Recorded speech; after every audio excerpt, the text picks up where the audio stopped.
All right, here are 5 forearm exercises you might not have tried yet. First, we're gonna start with some fat grip isometrics. So I don't actually have a fat grip, but I'm just gonna take up a really thick towel and roll it up. I'm gonna start with my wrist at neutral. Squeeze, hold. Start with 10 seconds at a time, work your way up to 20, then 30. We can do this with the neutral wrist. We can also do this with a slight ulnar deviation. Same thing, grip. Once you've mastered doing neutral and ulnar deviated, we can combine the two. So you're gonna have to maintain that grip control the whole time.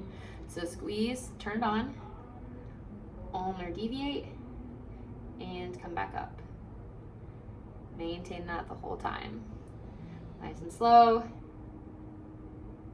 Try hitting somewhere between 6 and 8 reps to start. Okay, next we're gonna introduce a little bit more wiggly parts. We have your favorite kettlebell, and we're just gonna do kettlebell carries up in the waiter position.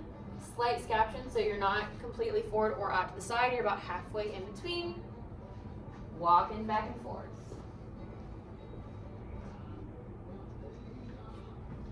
If this is too easy, I really like using the water balls. So you'll do the same thing, kind of rest it against the outside of your bicep, and it's going to shake as you walk, and you're going to try to maintain that control.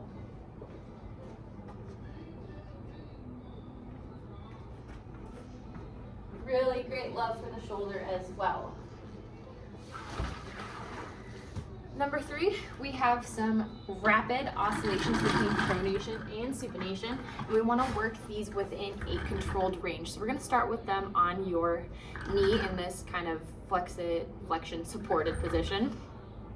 You're going to put the pinky side down on the bottom knob. If it's in the middle, not as great of a weight challenge, so we're going to just slightly bias that down.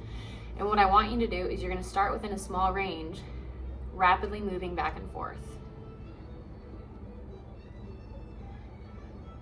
Okay, you're gonna see that motor control start to fail. And go ahead and slowly start introducing a greater range and a greater range. What I don't want to happen is it gets so far out that you feel a really intense stretch in your elbow and it's difficult to pull it all the way back over. You wanna keep it slightly right before your end range. So if I'm looking in the camera, my end range is about here for pronation and here for supination. So I wanna make sure that I stay within that range the whole time. You don't necessarily have to watch yourself, it's more of a feel. To advance that, going into our 4th exercise, we're gonna do some rapid acceleration and deceleration. You can use a baton, you can use a PVC, it does not matter. Again, we're gonna start in this elbow supported position. You're gonna start supinated. I want you to quickly accelerate towards the top and then slowly drop into pronation. Quickly accelerate towards the top, slowly drop into supination. So you're having the speed right when you get to the top. Again, this one I want to stay within my safe range. So if I know I can only supinate to here, I want to stop it at about here. Same thing, if I know I can pronate to here, I want to stop slightly ahead of that. Quick up, slow down. You're gonna really, really feel that in that massive, your flexor pronator bundle.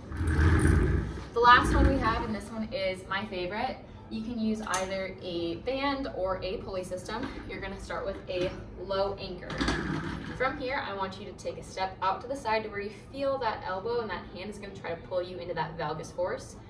And I want you to try to maintain a neutral position with that fist pointing forward. From here, since it's at a low anchor, it's gonna start you in supination. You're going to pronate and then wrist flex. Let it come back out to neutral, let it pull you back into supination nice and slow. So the bias pulling towards the wall in this neutral position is going to activate that FCU. Pronation is going to activate the pronator. The wrist flexion is going to turn on your wrist flexors and your finger flexors. So we're getting to hit all 3 muscles in one nice little juicy combo. Great one at the end for a nice little burnout. You'll feel it a little bit in the bicep.